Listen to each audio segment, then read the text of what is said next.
우리 다 같이 자리에서 일어서시겠습니다. 충성된 마음으로 하나님 앞에 예배드리겠습니다. 함께 묵상 기도하겠습니다.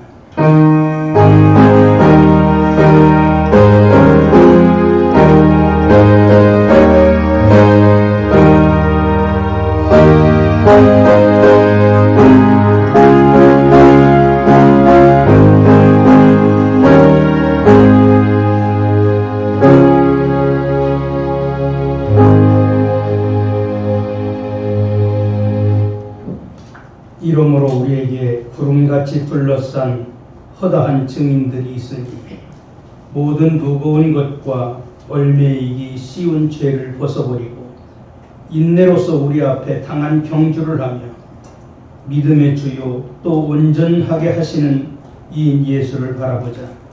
그는 그 앞에 있는 기쁨을 위하여 십자가를 참으사 부끄러움을 개의치 아니하시더니 하나님 보좌 우편에 앉으셨느니라.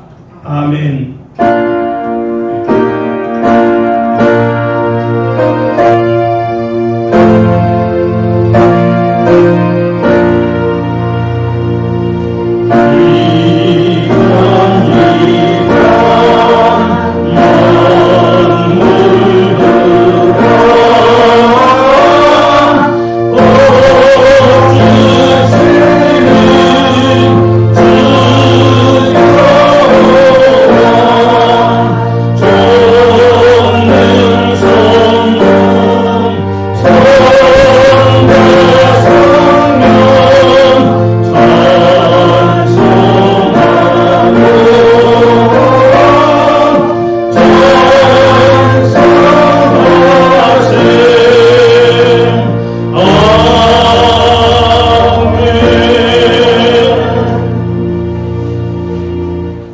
지혜를 얻은 자와 명철을 얻은 자는 복이 있나니 이런 지혜를 얻은 것을 얻어서 그 일이 정보다 나옵니다. 지혜는 진주보다 귀하니 내가 사모하는 모든 것으로도 이에 비교할 수 없도다. 그 것은 장수가 있고 그 장수는 불의가 있나니 그 길은 즐거운 길이요 그의 지름길은 다 평강이니라. 지혜는 그 얻은 자에게 생명나무라. 지혜를 가진 자는 복되도다. 여호와께서는 지혜로 땅에 터를 놓으셨으며 명철로 하늘을 견고히 세우셨고 그는 지혜로 깊은 바다를 말라게 하셨으며 공중에서 이들이 내리게 하셨느니라. 내 아들아 완전한 지혜와 근신을 지키고 이것들이 내 눈앞에서 떠나지 말게 하라. 대저 여호와는 너의 의지하시니라. 내 발을 지켜 버리지 않게 하시리라. 아멘.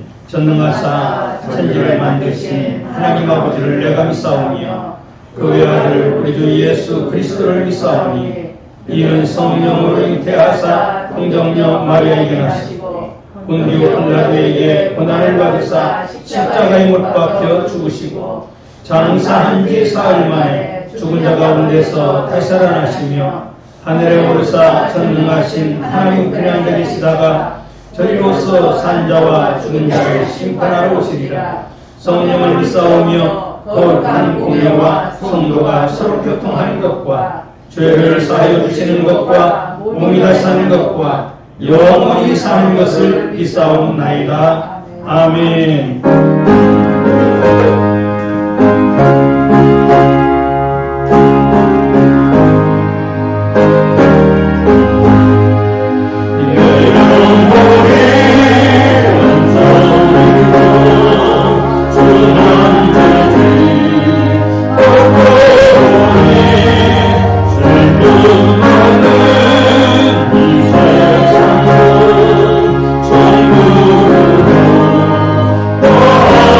Oh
사랑과 은혜가 많으시고 누를 더디하시는 우리 하나님, 참 좋으신 하나님, 은혜와 사랑을 진심으로 감사하고 감사합나이다.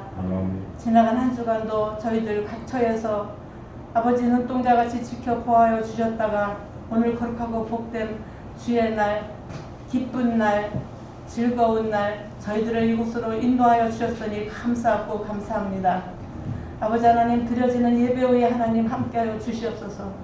성령께서 친히 함께하여 주시옵소서. 아버지 하나님, 전 세계는 코로나 팬데믹을 통해서 고통 중에 있습니다.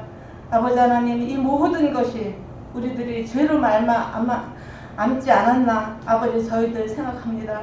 아버지 저희들 용서하여 주시옵시고 우리들 한 영혼 한 영혼들을 우리 주님 성산에 올려지는 제물이 되게 하여 주시옵시고 그 제물로 기쁘게 받으시고 이 모든 죄와 허물을 용서하여 주시옵시고 아버지 이 코로나가 속히 물러갈 수 있도록 하나님의 손으로 만져 주시옵소서.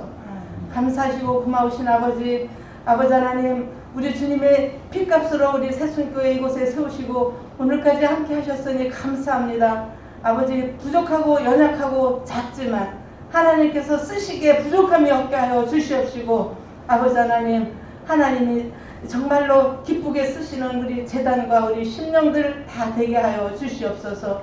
아버지 하나님, 오늘도 이 나라 곳곳에 아버지 하나님 이름으로 세워진 교회마다 예배하는 곳에 성령께서 친히 함께하여 주시옵시고 아멘. 악한 영들은 틈타지 못하게 하여 주시옵소서.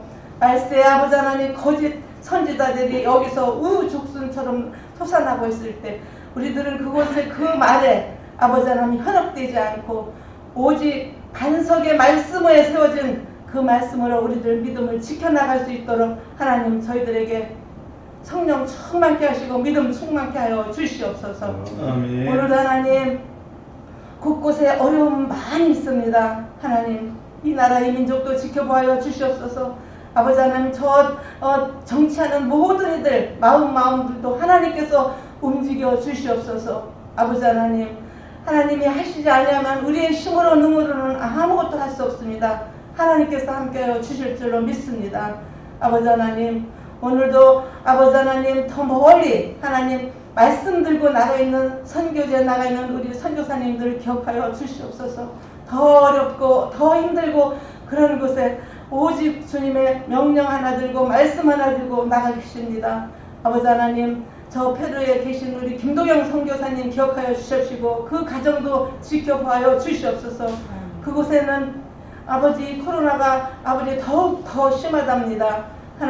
하나님께서 그 가정과 또 아버지 하나님 그 뿌려진 씨앗들을 하나님 열매로 잘 올려드릴 수 있도록 하나님 역사하여 주시옵소서. 아버지 하나님, 또한 탄자니아에 뿌려놓은 씨앗을 위해서 우리 홍 목사님 늘 기도하고 계십니다. 그 기도가 헛되지 않게 하여 주시옵시고 아버지 그 영혼들이 하나님 앞에 올려지는 아름다운 씨앗들이 되게 하여 주시옵소서. 아멘. 아버지, 또한 우리 목사님 그 가정의 자녀들도 어디를 가든지 예수 그리스도의 향기를 드러내게 하여 주시옵시고 저들이 가는 곳마다 아버지 좋은 일만 보이게 하여 주시옵소서. 아버지 하나님, 또한 우리의 자녀들, 우리의 아버지의 청년들, 우리 새송교회 청년들뿐 아니라 온 이 나라의 청년들 어디에 가든지 하나님의 영광 드러내게 하여 주시옵소서. 어두운 곳에 빛이 되게 하여 주시옵소서. 아버지 하나님, 부패된 곳에 소금이 되게 하여 주시옵소서. 어디를 가든지 선한 영향력을 끼치며 아버지 하나님의 이 사회를 밝히는 데 쓰임받는 우리의 자녀들, 우리의 청년들이 될 수 있도록 하나님께서 역사하여 주시옵소서. 오늘도 말씀 들고 서신 우리 담임 목사님 기억하여 주시옵시고 아버지 권능의 팔로 붙들어 주시옵소서. 귀한 말씀 전하실 때 우리의 영을, 우리의 마음의 밭을 열어 주시옵시고 아버지 하나님의 귀한 말씀 떨어질 때 귀하게 열매 맺어 하나님 앞에 올려드리는 귀한 열매 되게 하여 주시옵소서. 아멘. 또한 목사님 건강 지켜보아 주시옵시고 또 그 자녀들도 어디에 있든지 하나님의 영광을 드러내는 하나님의 백성들 되게 하여 주시옵소서. 아멘. 아버지 도와주실 줄로 믿습니다. 아버지 구해야 할 것 너무나 많으나 아버지 하나님 다 구하지 못하나 성령께서 친히 아버지 앞에 아뢰어 주실 줄로 믿고 감사하며 우리를 죄에서 구원하신 예수 그리스도의 이름으로 기도드리옵나이다. 아멘.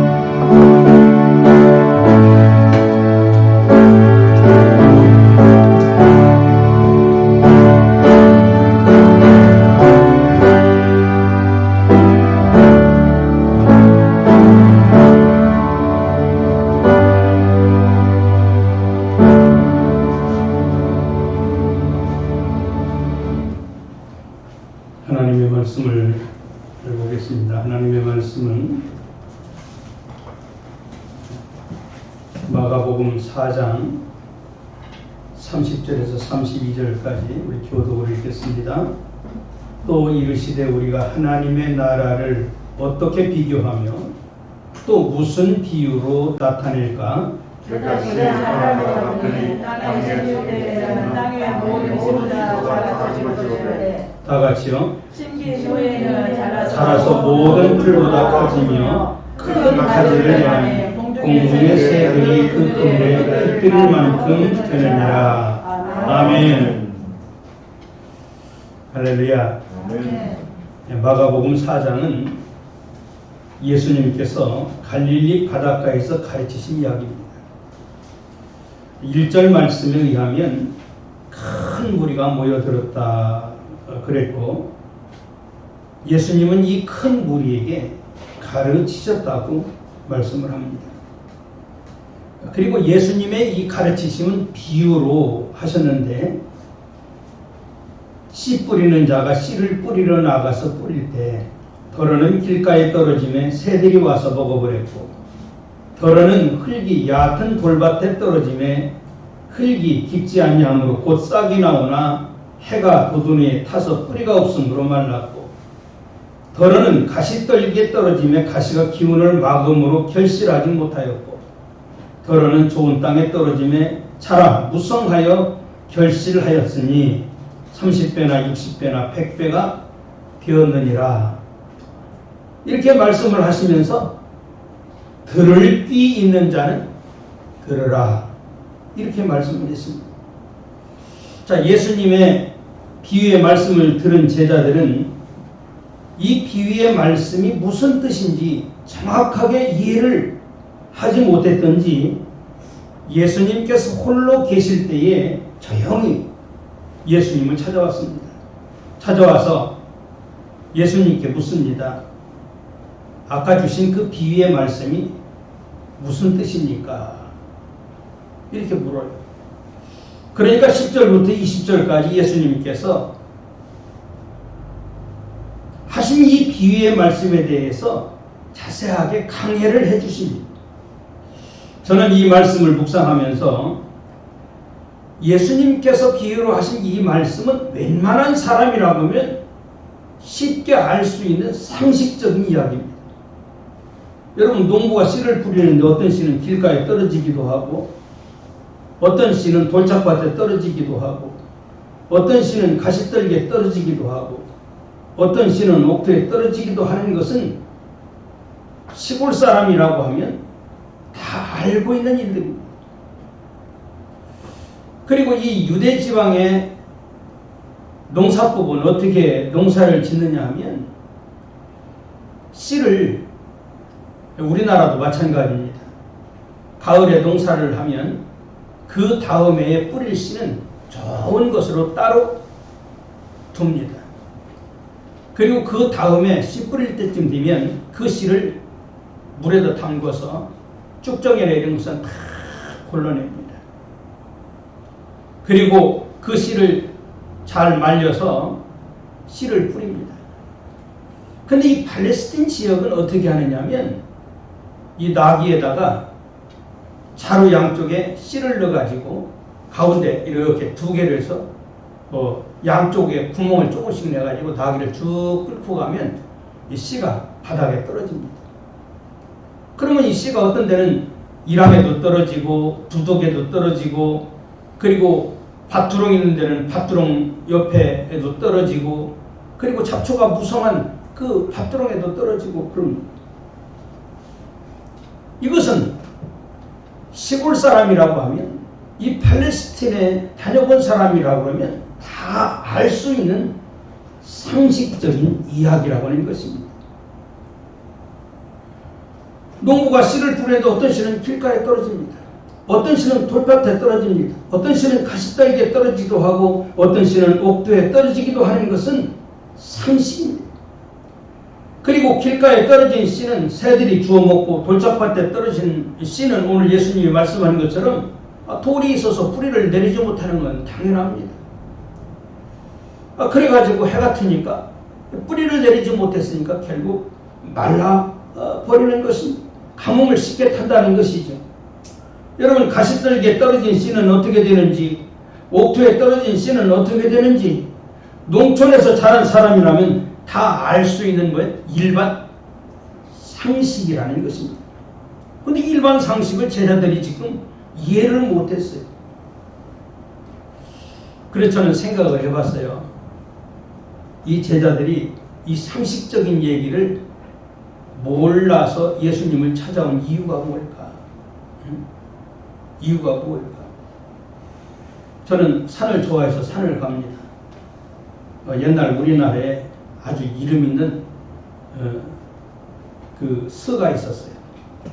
스님이 있었는데, 성철이라고 하는 스님이 있었는데, 그분이 말 한마디 했어요. 무슨 말 했냐면, 산은 산이로되 물은 물이로다. 그럼 산은 산이고 물은 물이지.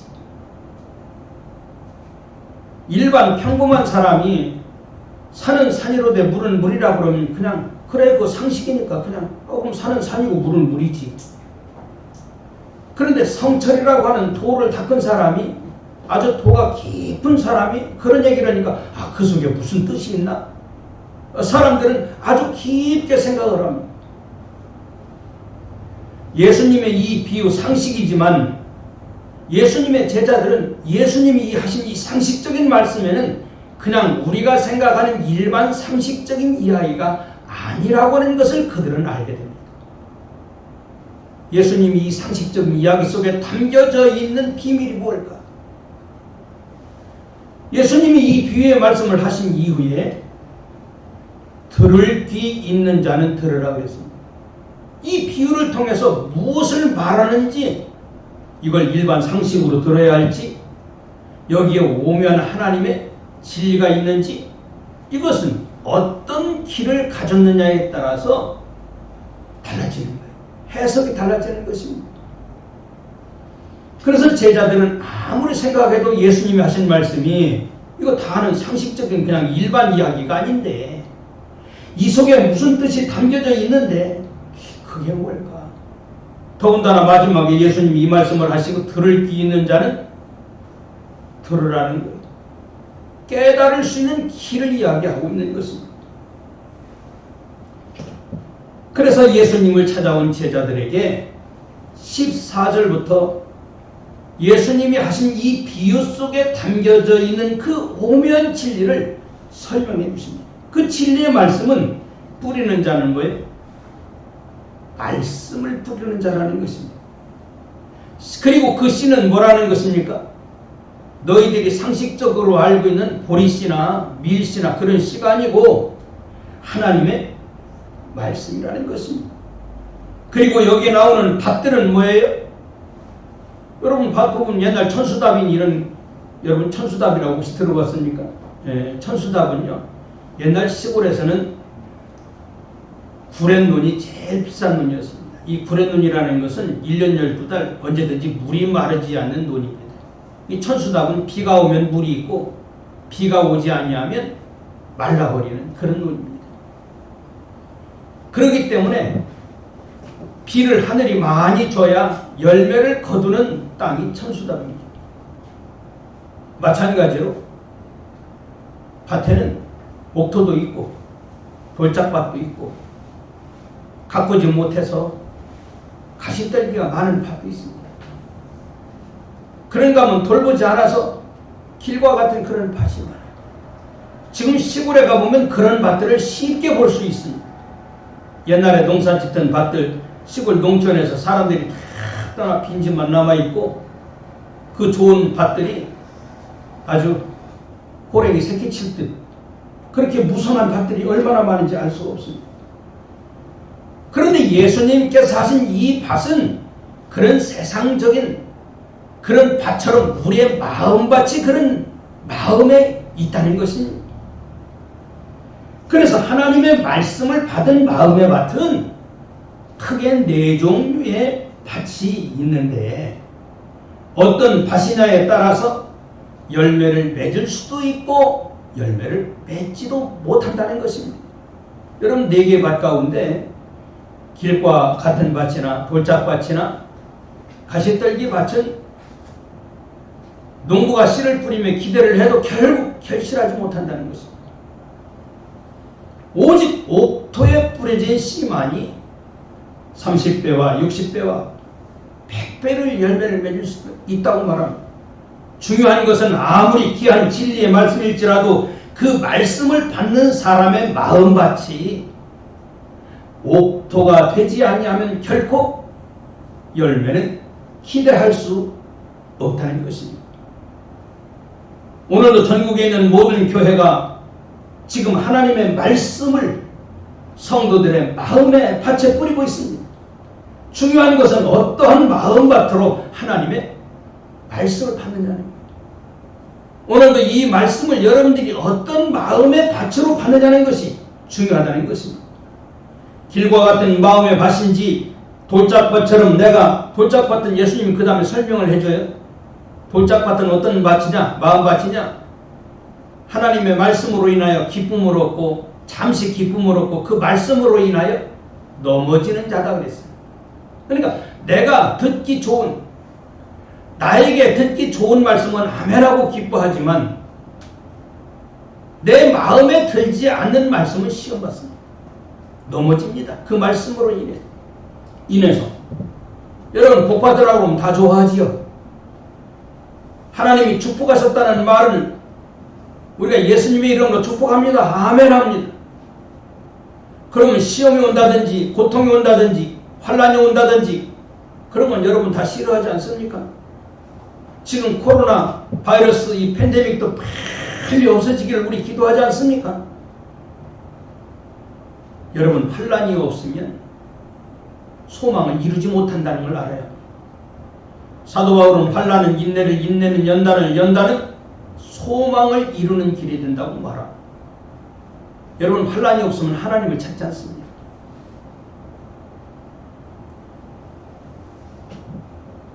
어떤 말씀을 주시든지 하나님의 말씀이라고 하면 수용할 수 있는 우리의 마음밭이 되어야 한다는 것입니다. 말씀에 시험받지 말고 하나님의 말씀이라고 하면 어떤 말씀이라고?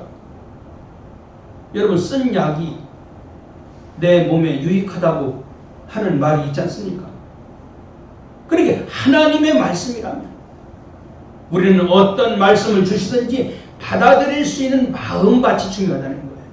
마음밭이. 그리고 21절부터 23절까지는 이 등불 사용 목적을 말씀을 하십니다. 등불의 사용 목적이 뭐냐?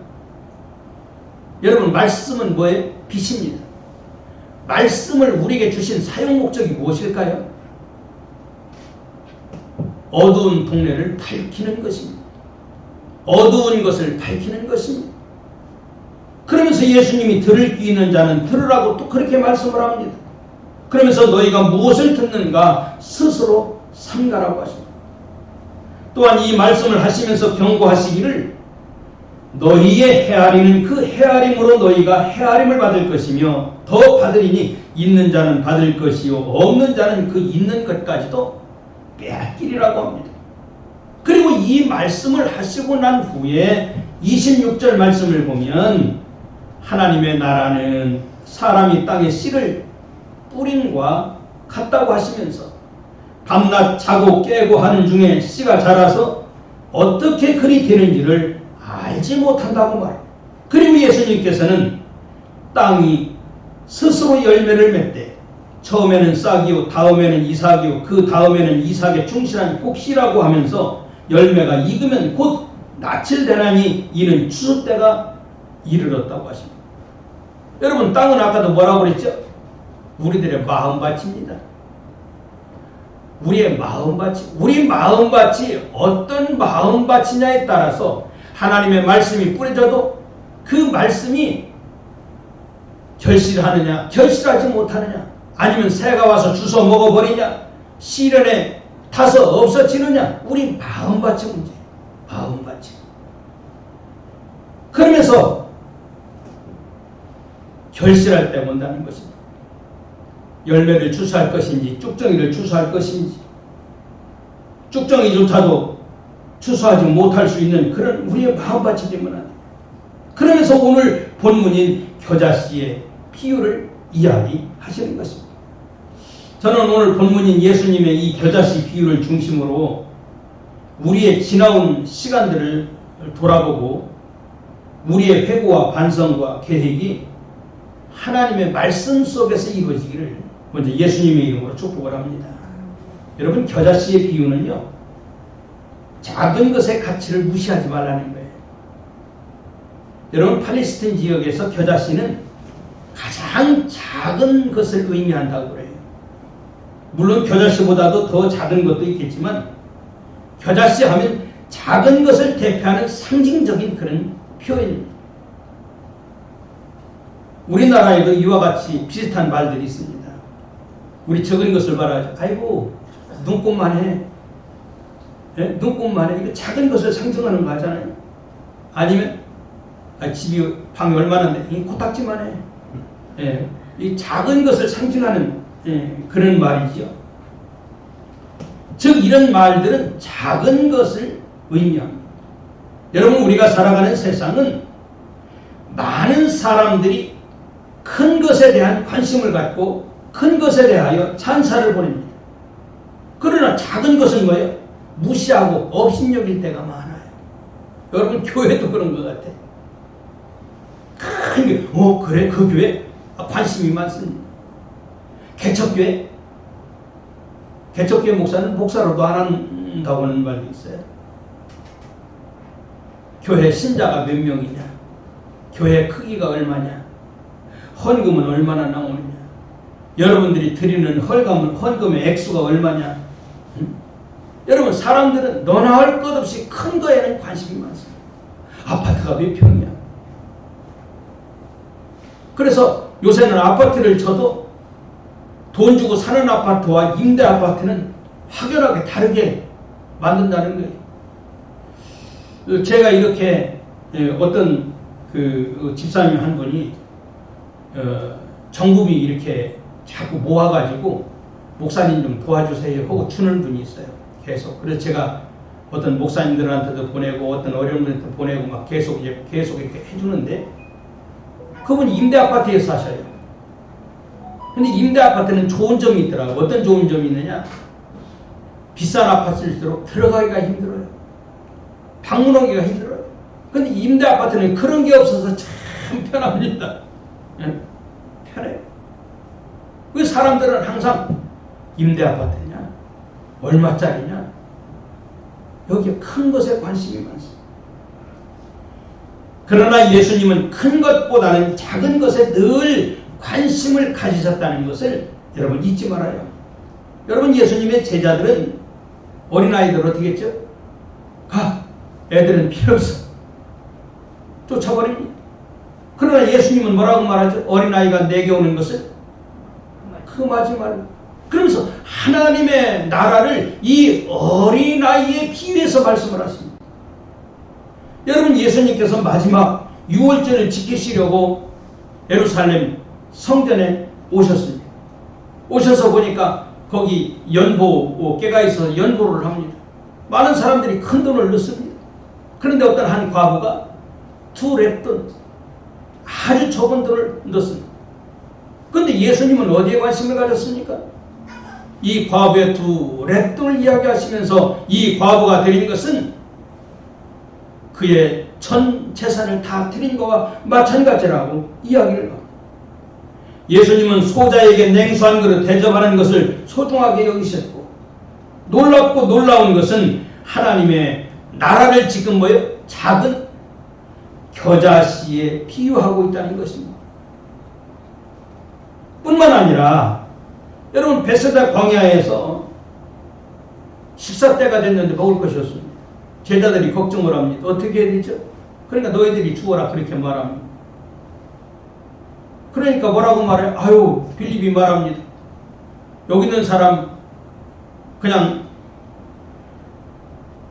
조그마한 거 하나만 할래도 빵을 사서 한 조각씩 준다고 할지라도 그 200데나리온이나 필요한데 돈 있다고 해서 금방에 빵을 어디서 이 늦은 시간에 살 수 있습니까? 그렇게 말합니다.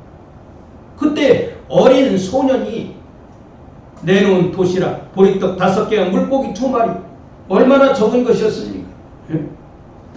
그러나 이 오병이어의 기적은 어린아이의 작은 도시락을 주님은 무시하지 않고 그것을 받아서 축사하실 때에 5,000명이 다 배불리 먹어도 12광주리가 남는 그런 놀라운 하나님의 기적을 이루어 그들에게 직접 체험케 하신 것입니다. 여러분 마태복음 25장 31절 이하에도 보면 거기 마지막 심판에 대해서 이야기합니다. 예수님은 지극히 작은 자에게 한 것이 곧 나에게 한 것이라고 하심으로 작은 자와 예수님을 동일시하였음을 봅니다. 여러분 우리 격언에도 천리길은 한 걸음부터라고는 말이 있습니다. 크고 중요한 일은 항상 작은 데서부터 시작된다는 것을 우리는 알아야 하는 것입니다. 여러분 하늘을 찌르듯이 높이 서 있는 큰 거목도 작은 씨앗으로부터 시작되었고 세계를 뒤흔든 영웅 호걸도 어린아이가 자라서 그렇게 된 것입니다. 하나님은 어린 목동이었던 다윗을 들어서 골리앗을 물리치게 하셨고 이스라엘의 가장 위대한 왕으로 삼으셨음을 우리는 기억해야 합니다. 여러분 어린 사무엘을 불러서 이스라엘에서 가장 위대한 제사장을 삼으셨고 여러분 로마를 무너뜨린 초대교회는요 마가의 다락방에서 기도하고 성령 받은 저들을 통해서 이루어진 바로 그런 복음의 역사가 결국 로마를 변화시키는 역사가 있었음을 우리는 잊어서는 안 됩니다. 오늘 주님께서 말씀하신 이 겨자씨의 비유는 세계를 변화시킬 복음이 작고도 작은 유대 땅 그리고 보잘것없는 저 요단강물이 모여서 이룬 이 갈릴리에서 지금 비유로 말씀으로 가르치고 있는 것입니다. 그러므로 우리가 하는 일들이 너무 작다고 또한 작은 일이라고 무시해서 시작하려고도 하지 않는 그런 과오를 범해서는 안 된다는 것입니다. 여러분 선교도 마찬가지예요. 아유, 우리 같은 조그만 교회가 무슨 선교를 해? 왜 못합니까? 그렇잖아요. 우리 지금 하고 있잖아요. 여러분 어떤 목사님 그러다가 우리 교회 선교하는 걸 보고 놀랬대. 응? 놀랬대. 여러분 과부의 두 랩돈과 같은 그 랩돈을 들었던 과부의 마음을 가지면 못할 것이 없는 것입니다. 못할 것이 없는 거예요. 마태복음 25장 14절에서 30절 말씀을 보면 거기 달란트 비유 이야기가 나옵니다. 여러분 달란트 비유에서 한 달란트 받았던 종이 그것을 땅에 묻어둔 이유가 무엇이라고 생각합니까? 아마도 한 달란트를 받은 청지기는 다른 청지기는 5달란트 막 2달란트 이렇게 받았는데 내가 받은 것은 뭐예요? 에게 겨우 한 달란트. 그래서 아마 포기하고 그는 묻어두었던 것 같습니다. 근데 결과는 어떻게 됐습니까? 주인이 돌아와서 바깥 어두운 곳에 내가 쫓아버리고 있는 것까지도 다 빼앗아 버립니다. 비참하게 되었죠. 우리의 지나온 날들을 한번 돌아보시길 바랍니다. 하나님 앞에서 내 자신이 너무나도 초라하고 보잘것없는 그런 나라고 생각을 하면서 우리는 시작조차 하지 않으려고 하나님의 일을 시작조차 하지 않으려고 자신의 작은 것들을 너무 무시하거나 너무 무가치하게 여기지 않았는지 우리 스스로를 돌아보시길 바랍니다. 여러분 예배도 마찬가지입니다. 뭐 나 하나 예배에 빠진다고 그거 별거겠어? 뭐 나 하나 안 모이면 어때? 뭐 헌금 1,000원? 그거 별거겠어? 여러분 그런 생각하지 마시길 바랍니다. 나 하나 나의 작은 노력 나의 작은 봉사와 전도 이 작은 정성을 통해서 주님을 기쁘시게 하는 그런 놀라운 역사다. 여러분, 주님이 축복하시면 그 작은 것이 천을 이루겠고 그랬잖아요. 천을 이루고 만을 이루고 하나님의 놀라운 역사를 이룬다는 것을 여러분 믿으시기를 주의 이름으로 축원합니다.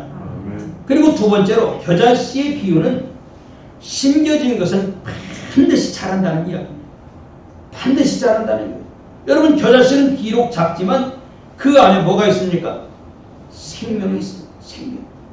그러므로 땅에 심기우면 움이 나고 싹이 나서 자랍니다.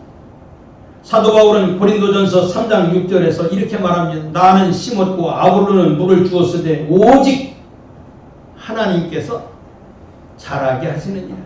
여러분, 우리가 심으면요 자라게 하시는 분은 누굽니까? 하나님이십니다. 심는 일은 사람에게 있습니다.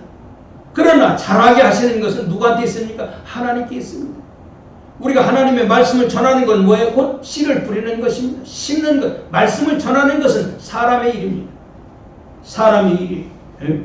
그래서 바울은 믿음의 아들인 디모데에게 디모데후서 4장 2절에 이렇게 말합니다. 너는 말씀을 전파하라. 때를 얻든지 못 얻든지 항상 힘쓰라고 권면을 하면서, 그러면 하나님께서 책임을 져주신다고 분명히 약속을 하였습니다. 여러분, 바울은 빌립보서 1장 6절에 너희 안에서 착한 일을 시작하신 이가 그리스도 예수의 날까지 이루실 줄을 우리가 확신한다고 이야기하고 있습니다. 여러분, 개인의 신앙이나 교회의 역사를 보면 처음 출발은 아주 작은 겨자씨같이 작아서 아유, 저게 교회가 될까? 저 몇 명으로 무엇을 할까? 여러분, 그렇게 보였지만 세월이 지나면서 하나님이 함께 하심으로 말미암아 그 교회들이 큰 교회들이 되고 하나님의 귀한 일들을 감당하게 된 것입니다. 우리가 알다시피 초대교회는 12명의 제자들에 의하여 시작됐습니다. 그 12명 가운데서도 한 명은 예수님을 팔아먹고 그리고 다시 또 제비 뽑아서 또 보선을 하고, 그래서 그 12명이 여러분 그 당시에는 그 사람들 중에서 어느 누구도 거들떠 보지 않는 미약한 그런 사람들이었습니다. 그러나 12제자가 70문도가 되고 70문도가 150명이 되고 3,000명이 되고 5,000명이 되고, 그리고 나서는 로마가 여러분 기독교 국가로 변화되는 그런 역사가 되지 않았습니까? 중요한 것은 12명으로 시작된 복음의 역사가 여러분 지금은 전 세계에 그 복음이 퍼졌다는 것입니다. 여러분, 한국에 있는 큰 교회들도 처음에는 가정에서 모이다가 그 교회들이 큰 교회들로 부흥을 하고 성장을 하였다는 것입니다. 그래서 욥기 8장 7절에 보면 내 시작은 미약하였으나 내 나중은 심히 창대하리라고 말씀하셨습니다. 이렇게 하나님의 역사는 작은 데서 크게 역사하는 것입니다. 아무리 작은 씨라도 생명이 있는 씨는 뿌리면 반드시 그것을 자라게 하신다는 사실을 믿고, 우리는 신앙 또한 예수님의 생명이 있는 한 반드시 자라게 된다는 것을 여러분 믿으시기를 주님의 이름으로 축원합니다. 여러분, 1920년에 여러분 슈바이처 잘 알 거예요. 슈바이처 박사. 아프리카의 성자라고 그렇게 말하죠. 그가 아프리카에 선교를 하고 있을 때 일입니다. 그가 아프리카를 위해서 선교를 하다 보니까 이 약품이 부족한 거예요. 약품이. 그래서 이 약품이 부족해서 선교에 많은 어려움이 있었습니다. 그래서 이 슈바이처가 신문과 방송에 자신의 선교 그 현실을 이렇게 알리면서 아프리카의 영혼들을 위해서 약품을 좀 보내달라, 그렇게 호소를 합니다. 그런데 이 슈바이처의 호소에 사람들이 별로 관심을 안 가졌습니다. 그런데 신문을 통해서 13살 먹은 어린아이가 자기의 저금통을 깨뜨립니다. 그리고는 약국에 가가지고 아스피린 한 통을 삽니다. 그리고는 이 아스피린 한 통을 어디로 갖고 가느냐? 공군 당국으로 갑니다. 가서 아프리카에 있는 슈바이처 선교사에게 보내달라고 편지를 써서 줍니다. 그런데 이 어린아이가 아스피린을 한 통 사와서 이렇게 자기 그 얘기를 하면 슈바이처에게 보내달라고는 이 공군 당국의 이 이야기가 퍼지기 시작합니다. 그래가지고 이 이야기가 방송을 통해서 전해지자 많은 미국인들이 이 일에 호응을 해서 40만 불이 모여집니다. 그래가지고 4.5톤의 약을 아프리카로 보냅니다. 이 약품을 선교 현장에서 슈바이처가 받고 이렇게 이야기를 합니다. 어린 소년이 이렇게 엄청난 일을 할 줄은 몰랐다. 13살의 작은 소년이 자기 저음통을 깨트려서 아프리카의 고통당하는 영혼을 위해서 그 한 통, 아스피린 한 통을 내놓은 것이 이렇게 엄청나게 자라나는 그런 것을 우리는 보았다고 슈바이처가 이야기를 합니다. 여러분, 오병이어의 기적도 마찬가지입니다. 베스다 광야에서 한 소년이 자기의 도시락을 배고픈 사람들을 위해서 내어놓음으로 말미암아 5,000명이 먹고도 남는 그런 기적을 이루게 된 것입니다. 사실 어린아이의 도시락 하나로는 턱도 없는 그런 사건입니다. 아마 우리는 이런 생각을 했을 것입니다. 이건 내놔가지고 뭐 누구 코에 붙이겠어? 응? 어린아이의 도시락인데 이거 누구 코에 붙이겠어? 응?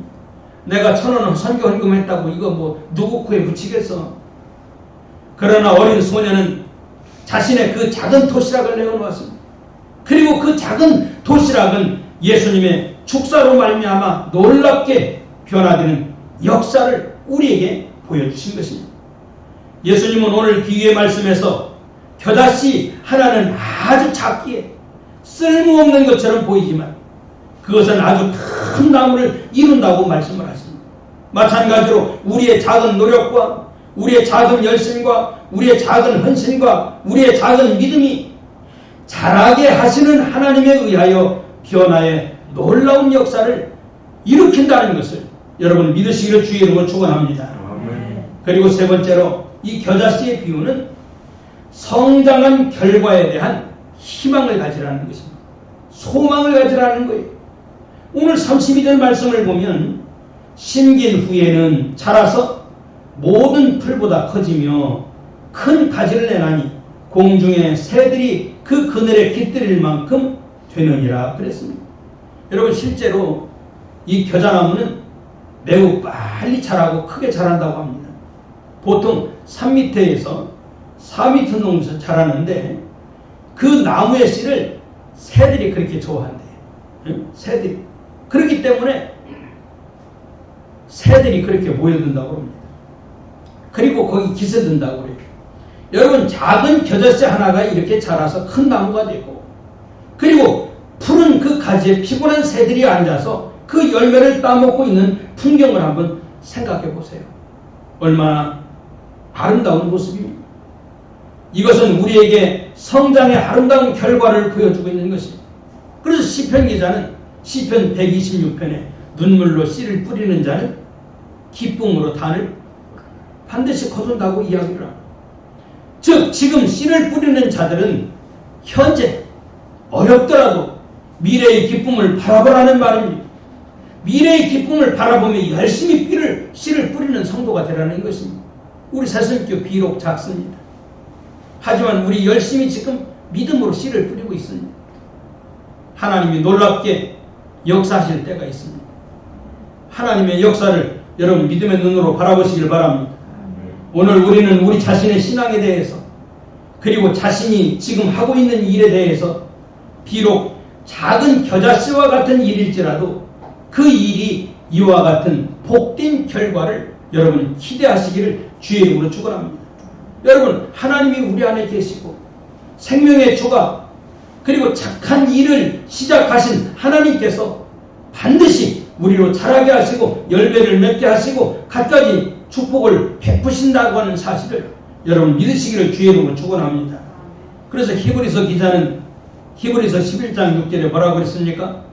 믿음이 없이는 하나님을 기쁘시게 하지 못하나니 하나님께 나아가는 자는 반드시 그가 계신 것과 또한 그가 자기를 찾는 자들에게 상 주시는 이심을 믿어야 할지니라 그랬습니다. 사랑하는 성도 여러분, 여러분들은 하나님을 믿으십니까? 지금도 역사하시는 하나님을 믿습니까? 믿습니까? 여러분, 하나님은 반드시 계십니다. 하나님을 찾는 자들에게 상 주심을 여러분 믿으시기를 주의 이름으로 축원합니다. 겨자씨만은 비록 작은 것이랄지라도 믿음으로 심으면 하나님은 놀라운 기적으로 열매로 축복하실 줄 믿습니다. 여러분, 2021년도를 시작한 지가 엊그제 같은데 지금 매일 코로나 하다 보니까 벌써 이제 8월달도 한 주밖에 안 남았습니다. 가을이 성큼 다가왔습니다. 이제 아침 저녁으로 아주 선선한 바람이 불어요. 예? 선선한 바람. 이제 얼마 남지 않은 2021년, 여러분 작은 것을 소홀히 하지 마시기를 주의 이름으로 축원합니다. 여러분, 작은 고추가 맵다는 말도 있잖아요. 작은 열심, 작은 봉사, 작은 충성, 작은 사랑, 작은 전도, 작은 헌신, 여러분 삶 속에 열심히 심는 역사가 있기를 주의 이름으로 축원합니다. 그리고 하나님은 작은 것을 잘하게 하신다는 사실을 반드시 믿으시길 바랍니다. 믿음으로 심겨진 우리의 작은 수고와 노력들이 반드시 자란다는 사실을 믿고 힘써 씨를 뿌리시기를 예수님의 이름으로 축원합니다. 그리고 비록 작은 섬김이지만 작은 것이 자라서 놀라운 결과에 하나님의 결과가 있음을 여러분 소망으로 삼기를 바랍니다. 여러분, 주님께서 주시는 현재의 복과 미래에 대한 하나님께서 예비하신 하나님의 나라를 바라보시면서 사시기를 바랍니다. 비록 겨자씨만한 것이랄지라도 소홀히 하지 말고 작은 열심을 통해서 귀한 열매를 거두시는 저와 여러분이 되시기를 예수님의 이름으로 간절히 축복을 합니다. 하나님 아버지, 은혜와 사랑을 감사합니다. 오늘 작은 겨자씨 보잘것없는 것이지만 하나님이 함께 하실 때, 우리의 믿음밭에 심겨질 때 하나님의 놀라운 역사가 30배, 60배, 100배로 하나님께는 영광이 우리의 삶엔 큰 복으로 다가옴을 다시 한번 깊이 새기게 하여 주시옵소서. 우리 새순교 비록 작습니다. 한국에 많은 작은 교회들이 있습니다. 주여, 모든 것이 주님의 것이기 때문에 아버지, 내 것이 하나도 없기에 우리는 다 작은 자들입니다. 주여, 우리는 이 작은 것 주님이 주셨음을 감사하고 믿음으로 오늘도 섬기며 믿음으로 주님을 기쁘시게 하며 오늘도 하나님의 말씀을 따라 믿음으로 살 때 하나님의 놀라운 역사가 있음을 오늘도 우리의 삶을 통해 아버지 하나님 깨닫게 하여 주시옵소서. 오늘도 하나님의 선한 역사 우리 사진 가족들이 함께 하시기를 간절히 바라옵고 예수님의 이름으로 기도 올리옵나이다. 아멘.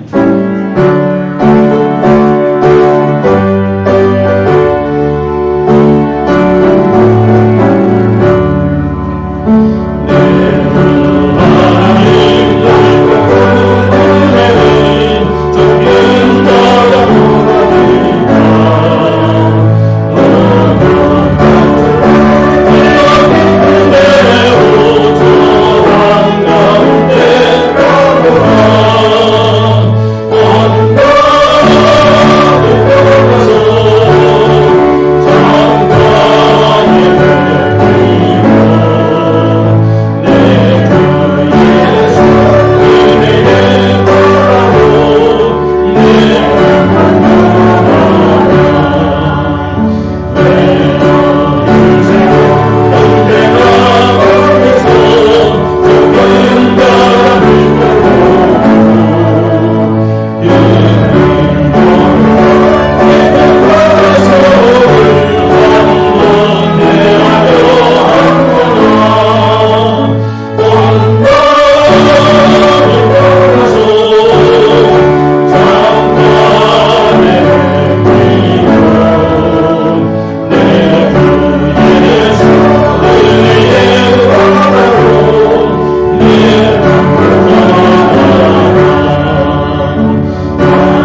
드렸습니다. 기도하겠습니다. 하나님 아버지, 은혜와 사랑을 감사합니다.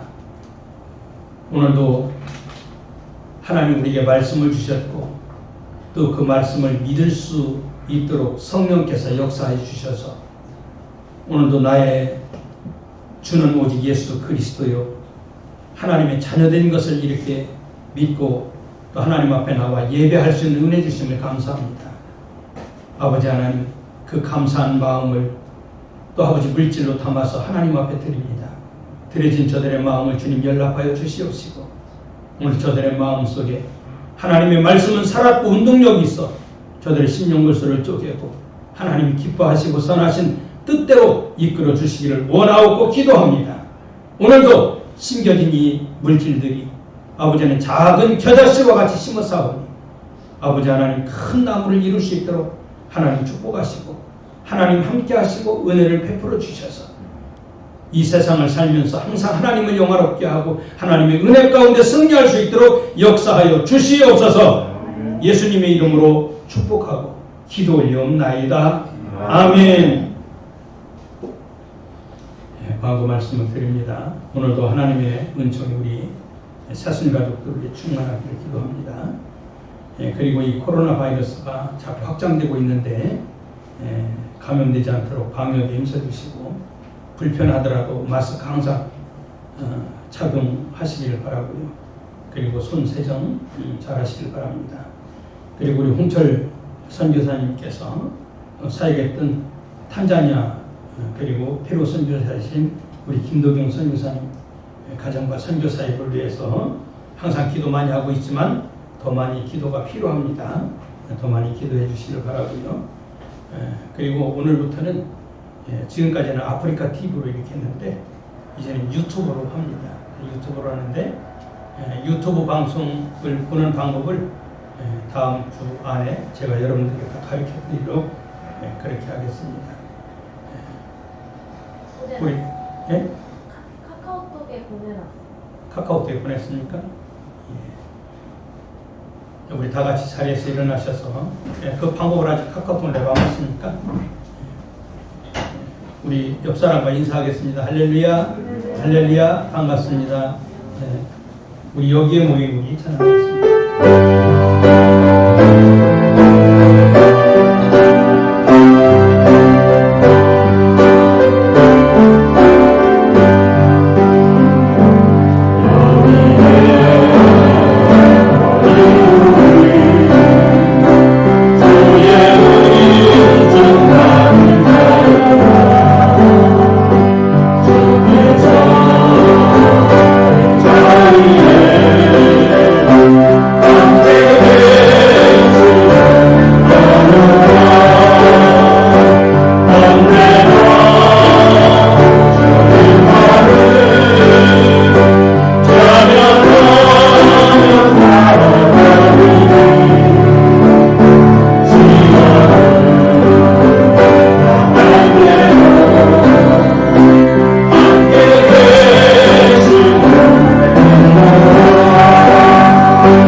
지금은 우리 주 예수 그리스도의 은혜와 하나님 아버지의 무한하신 사랑하심과 성령님의 교통하시는 은사가 오늘도 하나님의 말씀을 믿음으로 받고 하나님의 놀라운 은혜를 사모하며 하나님의 영광을 위해 살기를 소원하는 죄사랑 권속들의 심령 위에와 오늘도 선교지에서 귀한 복음의 사명을 감당하는 우리 김도경 선교사님 위에 그리고 복음의 씨가 우리 홍철 선교사님을 통해서 뿌려진 탄자니아 위에 이제로부터 영원토록 함께 있을지어다. 아멘.